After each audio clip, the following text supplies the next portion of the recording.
Tu es seul, mais tu es aussi un blaireau. C'est pas pour t'insulter, mais c'est la vérité. Je suis un blaireau, enfin pas vraiment. Tu leur ressembles car comme eux, nous les humains, sont des espèces qu'on appelle grégaires. En simple, des êtres sociaux qui aiment vivre ensemble et en groupe. Mais je vais te poser une question. Est-ce que c'est vraiment possible de tout le temps être en groupe, avec ses amis, sa famille, ses animaux de compagnie? Eh ben non. Car comme je l'ai déjà dit, tu es seul et tu le seras toujours. Et ce n'est pas mal de l'être, ne t'inquiète pas, je vais t'expliquer pourquoi. Et surtout, comment aimer la solitude dans cette vidéo. Les conseils seront de mieux en mieux, donc reste bien jusqu'à t'abonner. Comme tout être vivant, n'importe quelle personne a besoin de ce que j'appelle un espace de solitude. Je dis pas de faire le Dark Sasuke tout le temps, à part si t'es vraiment solitaire, ce qui est très rare, mais juste de parfois te retrouver avec toi-même. Grâce à un espace de solitude qui se constitue en deux parties. L'espace mental, un endroit et un état mental dans ta tête dans lequel tu te sens bien, en accord avec toi-même. Tu vois, quand t'es sous la douche et que t'es en train de chanter alors que tu chantes mal ou que tu parles tout seul, je sais que beaucoup de gens le font mais ne l'assument pas. Et bah c'est normal et tu t'en fous des autres car t'es dans ton intimité à toi et il y a personne pour te juger. Ça c'est la première partie et tu dois vraiment apprendre à la développer.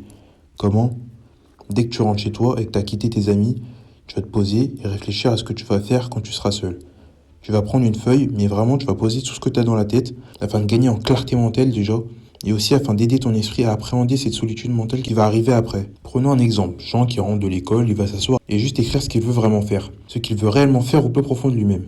Car c'est quand on est seul qu'on réfléchit le mieux. Et tu vas totalement être égoïste et te recentrer sur toi-même. Car en fait, il n'y a rien de plus important que soi-même dans sa vie. Bien sûr, tu peux aider les gens, etc. Mais ce ne sont que des rencontres, des gens, des extras, quoi. Et comment tu peux aider des gens si tu ne te sens pas bien seul avec toi-même déjà? C'est impossible. Alors c'est important de se connaître soi avant de vouloir connaître les autres et les aider. Bref. Puis après que tu aies commencé à noter ces choses sur les feuilles, tu verras que tu gagneras en clarté mentale. Ça te permettra de te connaître profondément en fait.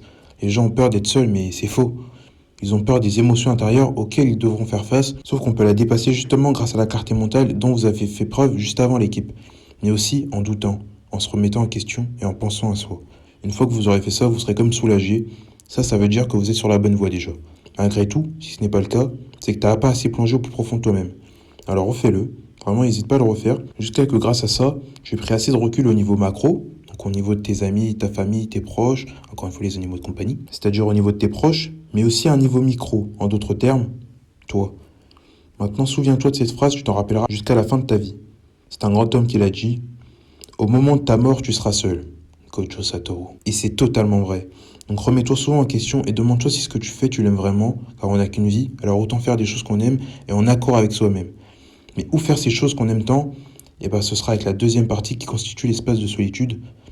Un espace de solitude, mais physique. Un endroit à toi ancré dans le réel que tu aimes réellement, dans lequel tu peux t'isoler.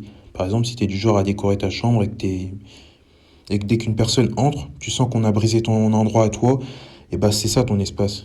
Mais t'es pas obligé de le décorer si ton espace physique de la solitude c'est les toilettes, voilà.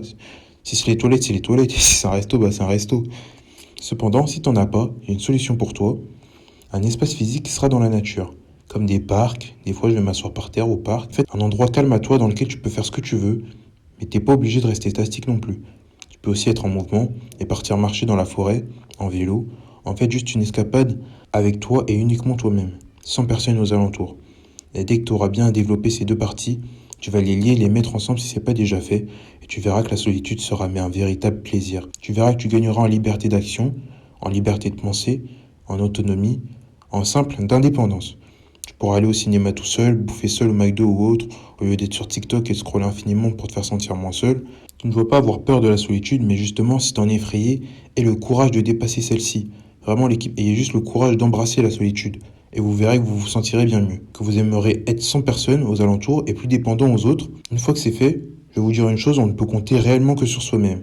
Peu importe si on t'aide ou pas, les actions viennent réellement de vous, de nous. Alors je le répète, au moment de ta mort, tu seras seul. Je dis pas ça pour vous baisser le moral, mais plutôt pour que vous n'ayez pas de regrets et que vous soyez pas triste toute votre vie.